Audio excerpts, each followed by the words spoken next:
Good morning, good afternoon, Cecil County. Welcome to Cecil TV. I'm Grant Handley, your political correspondent. Today, joining me with our Dialogue with Leadership segment is County Executive Adam Streight. Adam, welcome to the show. Good afternoon, Grant. Thank you for having me again. I love Cecil TV, and I always enjoy our chats. Well, we appreciate those words, sir. Let's jump into it. The budget, right? It's been a hot topic for the past couple of months. It's a hot topic throughout the state, municipalities, and the county alike. In a time where economics has a lot of hardships and money's hard to come by, any budget is looked at and scrutinized pretty heavily. Adam, service level here, this was your first budget as county executive. What was that process like for you? Do you feel good coming out of it? Where, for the uninformed citizen, where are we at with the budget? Is the budget passed and approved? And just kind of take us through the high level strokes here of what you've been going through these past couple months. Yeah, sure. So like any new administration, you're kind of walking into the middle of it, right? I was sworn in on December 2nd, and per the county charter, I had to submit a budget to county council for their review and approval on April 1st. So we had about 4 months to dive into what we didn't know and the complexity really of county government and running county government and funding county government. So the first thing that we did, and we've touched on in other places, but as soon as I took office, we had 5 strategic priorities for my administration, which were safe and secure communities, quality of life, strong community connections, financial stability, and sustainable growth. Now, these are the foundations of not only how we run county government, this is also the foundation of my first budget. But it wasn't without challenges. Aside from the regular challenges, the normal challenges of a new administration coming in and trying to get up to speed, we had some challenges from the state. It was really unprecedented. Maryland, after inheriting a record surplus, Maryland now faces or did face a record structural deficit with that the state has chosen to shift in part on the backs of the counties. They were able to balance their budget with shifting different monies and things, tax increases and cuts. I think there was $2 billion in cuts and $1 billion in tax increases that are now affecting all of us. And quite frankly, unfunded mandates, even more unfunded mandates, are now a sizable portion of our budgetary requirements. On top of that, this doesn't look like it's over. The state is looking to face another huge deficit. We're hearing numbers anywhere from $2 to $5 billion over the next 2 years. So the governor has put us on notice that in October they may be calling a special session just to deal with the oncoming deficit. Of course, that worries me when I hear special session. I hear tax increases. Is there more things being cut? Are they shifting more on us? So it's been very challenging, but I will tell you that we got through it. We got through it better than how we thought we were initially. Fortunately, in many cases, common sense prevailed down in Annapolis, and I think the view that the counties are the piggy bank from the state kind of muted a little bit, not entirely, because we still had some things now that we're required to fund that we weren't required, quite frankly, 4 months ago. But the county's in a very good place. Our financial and economic health is very strong. The state can't say that. A lot of counties can't say that. And as a result of the General Assembly's budget, every county has either holding the line on their taxes, or they're talking about raising them, including Republican-led, traditionally conservative counties. They're talking about having to raise taxes to meet the requirements and to fund their services, or they're going to lay off, or a mixture of both. There's a county in southern Eastern Shore that may have to significantly increase their property tax rates if they can't get a waiver on Blueprint, which is going to hurt their citizens pretty bad. Fortunately, Cecil County is not in that position. We live within our means, we manage our budget, and so we are holding the line on taxes. There will be no tax rate increase in this budget, or quite frankly, anytime during my administration. The property tax rate will stay the same at 98.24 cents per $100 of assessed value. And the income tax rate will remain the same of 2.74%. Now, that is significant as well because the state, the General Assembly passed legislation this year, which was signed, I think, yesterday by the governor, that allowed the counties to increase their maximum income tax rate from 3.2% to 3.3%. We said thanks, but no thanks. We're keeping ours the way it is. We think it's reasonable. I think, all of us probably want to cut taxes. I certainly was hoping to cut taxes, cut the tax rates to the extent in my first budget that my predecessor did over 4 years. And until some of the crazy talk came from Annapolis, we were looking to do it. But when the reality set in of what we needed to fund and what was going to be expected on us to fund, we thought it was prudent to join the rest of the counties and at least stand pat. And so we did. We stood pat. So your property tax rates and your income tax rates will not increase. Again, we wish we could do more. We believe that further along in my administration, we can. We understand that the state property tax assessments rose. I know our own property tax assessment rose. I believe we got the letter that said 23%. That's outrageous. It just seems like that's a sneaky way for the state to raise taxes without taking a hard vote. And it's important for people to understand that that is controlled entirely by the state of Maryland. That is not Cecil County, but it is a fact of life, and we do have to live with it. So we were not going to add to the tax burden. In fact, in some areas, we were able to help the most vulnerable among us. And we'll talk about this later with the senior and veteran tax credits. We can get into that program here in a little bit. I'm actually very excited about the enhancements that we were able to do. Adam, obviously a lot of great content there.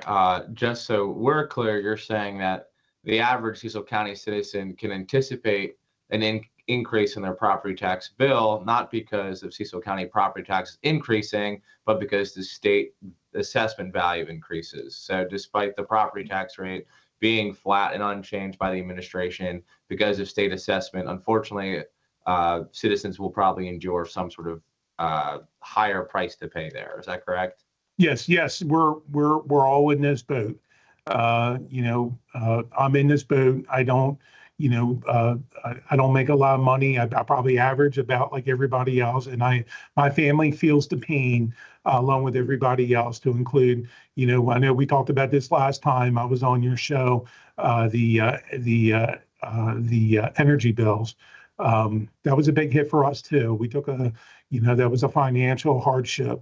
So we're all in this together. I understand the pain, but I do believe that if we stay the course and we're disciplined and we practice fiscal discipline and live within our means, but still at the same time properly investing in our county and making things better, that we're headed for better days. I firmly believe that. I know that.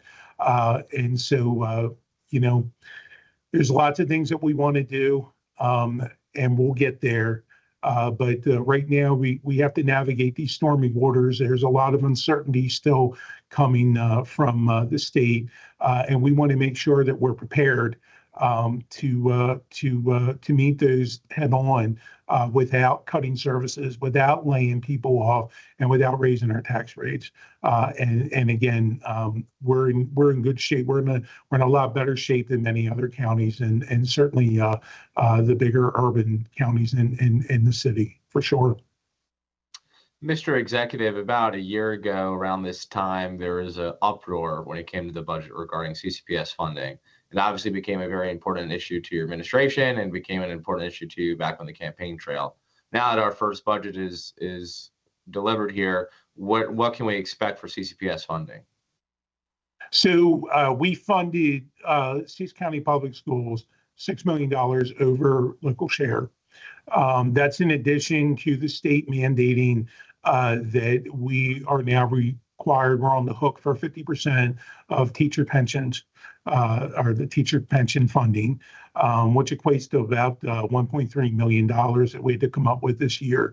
That is not included in that's in addition to the $6 million over local share.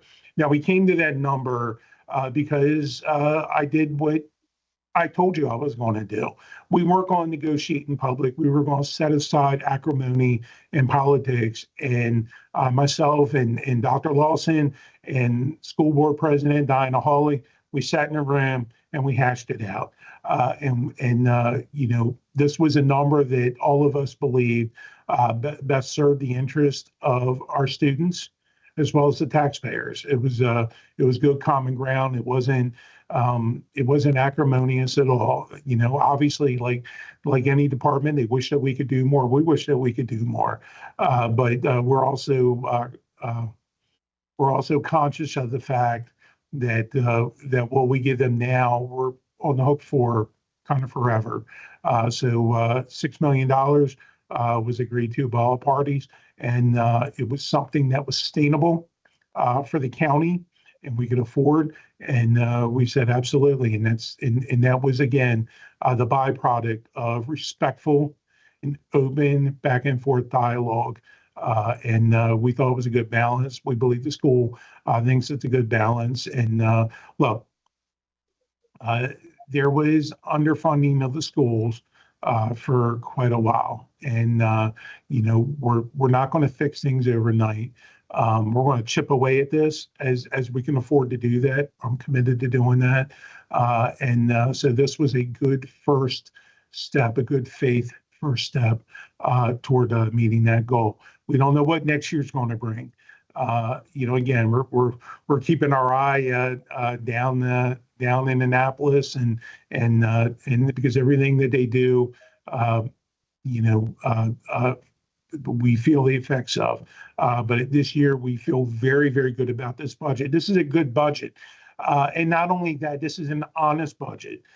We were determined that when we crafted this budget, that people were going to see where their money was spent on. For example, the legal department. You will see that the legal department's budget is, higher than what it was last year. Well, the reason for that was we didn't increase the legal budget. In fact, we actually decreased it by when an attorney left, a county employee attorney left. We filled that spot with a contract employee that decreased what we would have been paid if it was full time. But what we did was we took all the services and legal expenditures and paralegals, I'm sorry, that were kind of hidden in other departments. Mm-hmm. And we just brought it all under the Office of the County Attorney, so that when you look and say, this is what we're spending on legal expenses, this is what we're spending on legal expenses, it's not hidden anywhere. We did the same thing with IT. We did the same thing with some of these other departments, that what you see is what you get.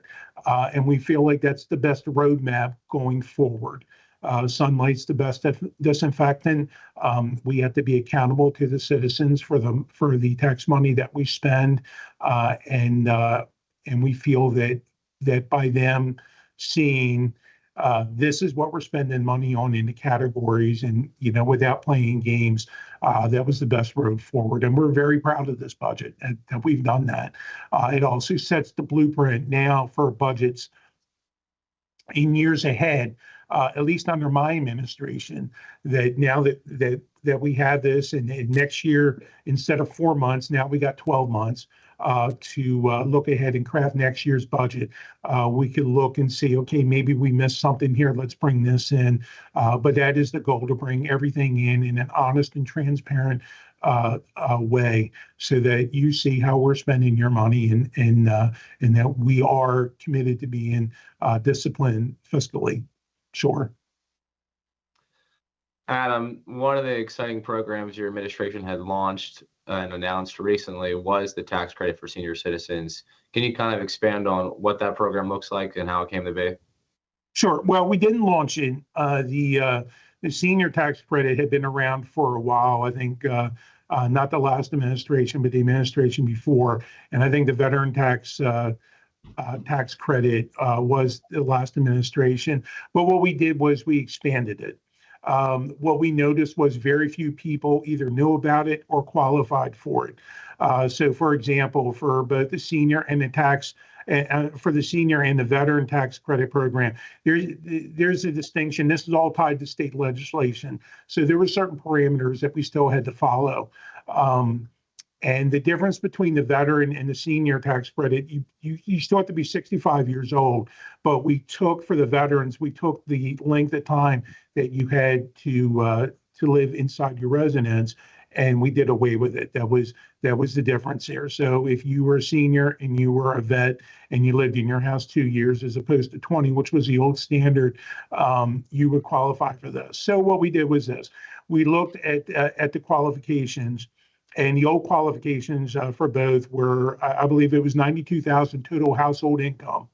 And the home value assessment was $375,000.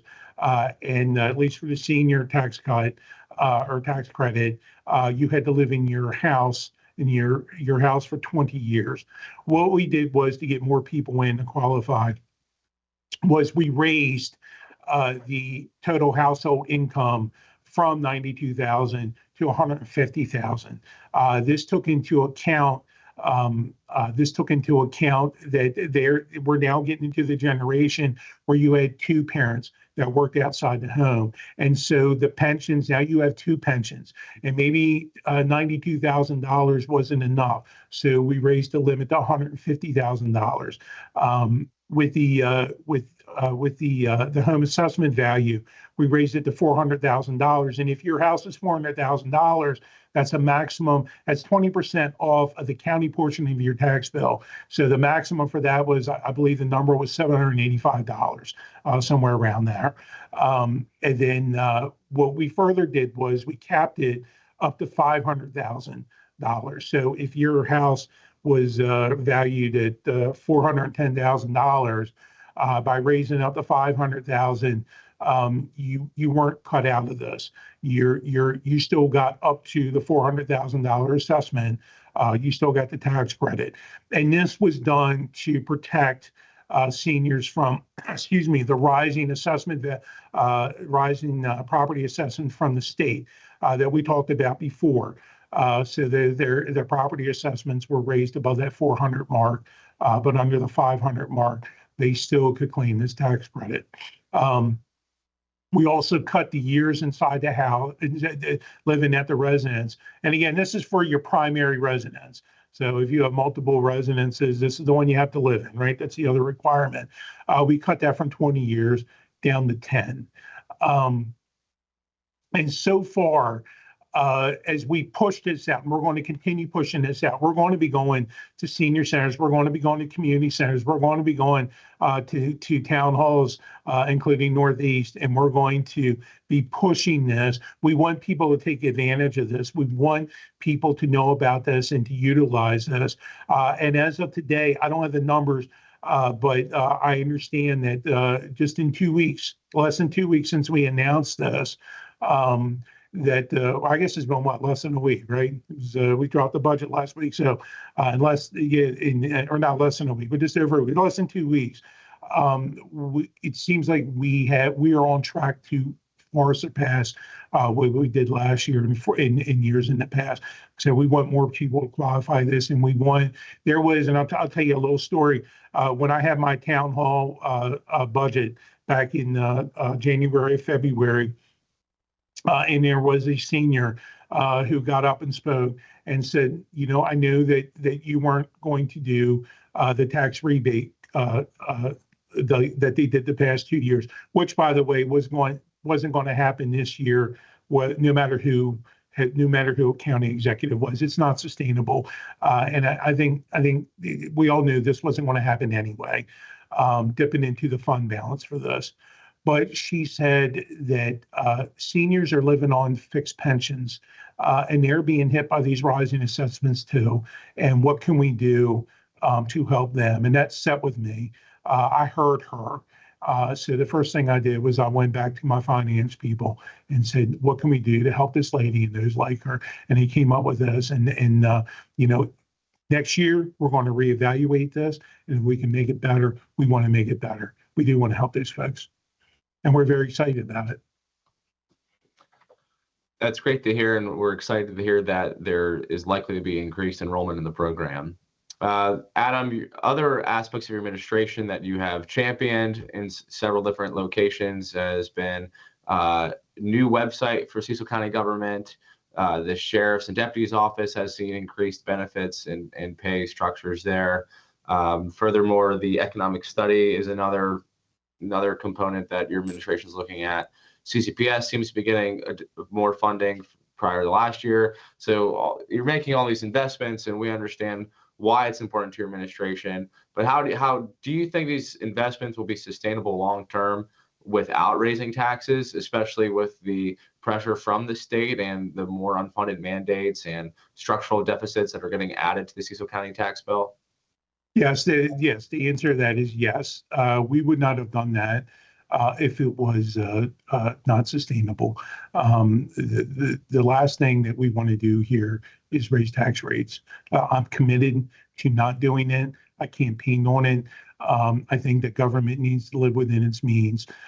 So yes, we did enhance public safety pay scale for the sheriff's deputies and the correctional officers. And when their union contract comes up next year, we'll be doing the same thing for EMS. We did put $400,000 into purchasing 2 new ambulances for Singerly and for Cecilton. And yes, we are committed to completing the Appleton Road and Charlestown crossing new paramedic stations, as well as the Sheriff's Office Public Safety Training Center. These are things that were needed. We can't fight crime if you don't have people to fight, if you don't have crime fighters. And so these things were needed. They should have happened a long time ago. We're committed to biting the bullet and investing in these things. And the same thing with the schools. We want companies to come in here and we'll talk about the enterprise zones here in a minute, if that's okay. We want these companies to come in here and attract, and we want to have an educated, homegrown workforce. That people that live here in Cecil County, we want them to hire our people. We want our folks to benefit out of this, from this. But you have to invest and make sure that they can learn how to succeed in a modern economy, and that's what we're committed to doing. One of the things that gives me hope, and this was in large part how we crafted our budget, was the governor had targeted the enterprise zones, which we talked about at our last meeting, at our last show. Right. They had targeted that from elimination, and we fought hard for it to keep it. We put together a white paper. We showed how it benefited Cecil County, that if it doesn't work in other counties, we're certainly doing it the right way. What the state was putting into the subsidies and what they were getting out of it.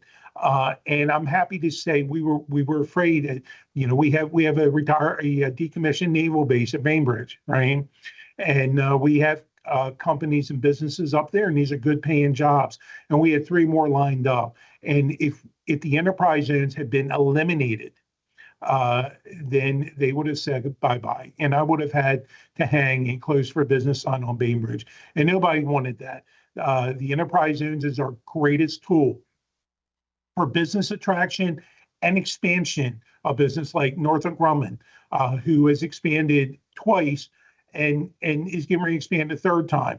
This will bring in an additional, in the next few years, an additional 2,000 jobs to Cecil County on top of the 5,000 jobs that we already have because of the enterprise. And so I am happy to report that after intense discussions with the governor's office and testifying down in Annapolis and knocking on the doors of the delegates and senators, that the enterprise zones was removed from elimination, and we get to keep that program. I cannot overstate just how huge of a win this is for us, and how it's going to help us maintain and grow our and continue on our economic growth, to the point that we are going to invest $16 million in a multi-year infrastructural improvement for Bainbridge that will give us a return on investment on many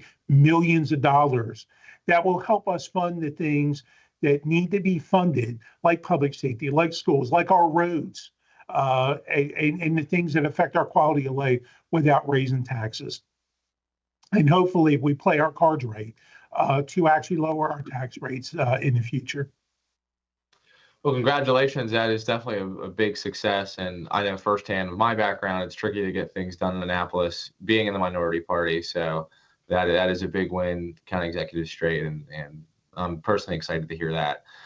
The state government's obviously been giving you problems, and it takes compromise, or it takes navigating some of the issues that we've already talked about, especially handling pieces of the structural deficit, unfunded mandates. How about the federal government, sir? Just through my personal and professional background, the federal government has had some, it's been volatile, and there has been some grant programs that have been removed or cut or frozen, what have you. And I know through my personal experience, it's impacted some of the things I do professionally. But I was just curious, has the federal government created any problems with the county, just in terms of grant funding or any sort of funding revenue that you were relying upon that maybe is no longer there?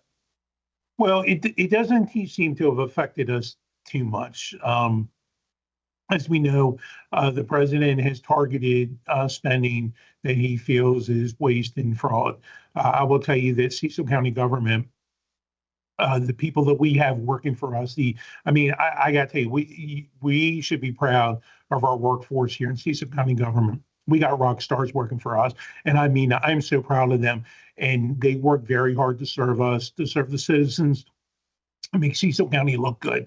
And so it's always been long-term policy here in Cecil County government to be careful with the taxpayers' money, and that certainly continued in my administration. And so I don't. There may be some things that may be up in the air, but we really haven't seen really anything of substance yet. And I think part of that is because what we do here is not waste. It is not fraud. It is dollars that we're using that were intended to help the community, help the things that they were intended for, and we're doing it correctly. So I think we're in good shape on that.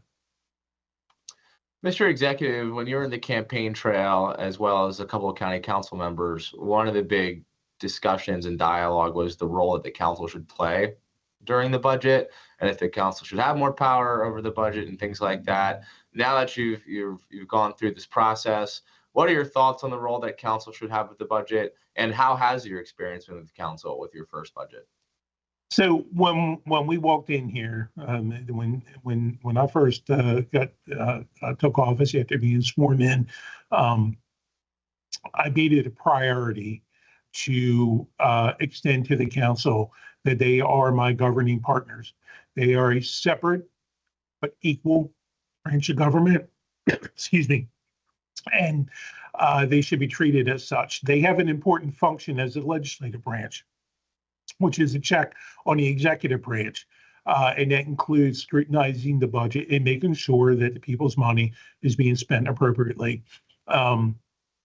So to underscore that, we had found that when proclamations were issued or certificates of appreciation, or these are the things that we go out in the community and we say thank you for serving. There were some that were done by the executive and some that were done by the council. We put an end to that. This was when we do proclamations, when we do certificates, when we do ribbon cuttings, we do it as a team under Cecil County government. So it's issued by the council and the executive is all one document. And the reason for that is Cecil County government wants to acknowledge your accomplishments. Cecil County government thanks you for doing what you're doing. And we hope and we believe that set the tone that we're all in this together, and rather than looking at it as us versus them, we respect the role of the council. We respect the job that they do. We believe that every single one of them is doing their job to the best of their ability. And we feel that open communication is probably the best way forward, and certainly cuts down on hindrance on how we can serve the people. So. The final question I have for you this evening, Mr. Executive, in your recent budget address, you had stated the opioid pandemic is certainly gone very problematic in the county, 71% increase there. Is there any investments you're making in your budget to help combat the opioid crisis or overdosing in general? It just seems to be this issue that, regardless of administration, it is just killing the county, literally, unfortunately. So yeah, actually, we just saw a 71% increase in overdoses. And I believe the number I got from the health department was a 31% increase in overdose deaths. Part of this is a new drug coming out that's worse than fentanyl and is not the effects that Narcan. It's not affected by Narcan as easily as straight heroin or even fentanyl was, and people are taking it, and it's finding its way onto our streets, which is why it's important that we fill the vacancies that we have in the sheriff's office, which is why it's important that we work with the health department and we work with community resources such as Voices of Hope, whose sole mission is to get people off of this poison and to help them live healthy and productive lives. Just like anything else, just when you think you're getting a handle on a problem, something new comes along and you have to rethink your strategy. So that's what we're doing. We are taking it seriously. As you know, in my previous job as a sheriff's deputy, I was assigned to the drug unit, and overdose investigations were a big part of my specific duties. So I take this personal, that we still have citizens, whether they're middle-aged or kids, that are taking this and dying from this poison. And I am as committed as ever to getting it off the street, not only getting it off the street and going after these people that are selfishly putting their financial position ahead of the health and welfare of their own neighbors, friends and neighbors, but also to working with the other entities to educate people and to try to get them off of this and to help them live healthy and productive lives. And I got to tell you, Voices of Hope, I know I mentioned them before, they are an example of how to do this. Just about every person that works there is a recovering addict.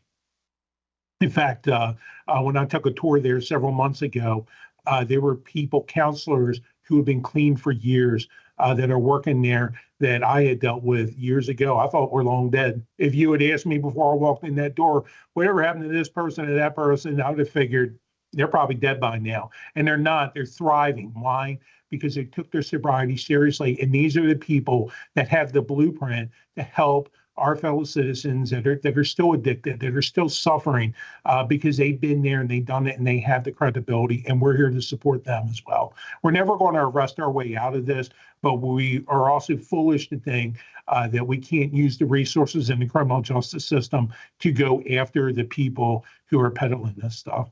And we're committed to doing that as well. County Executive Adam Streight, thank you so much for your time today. We appreciate this dialogue with leadership, and congratulations on your first successful budget, and as well as the many successes we've talked about today. We really appreciate it. I'm Grant Handley of Cecil TV. Have a good night. Thank you, Grant. Thank you, everybody. I look forward to being back.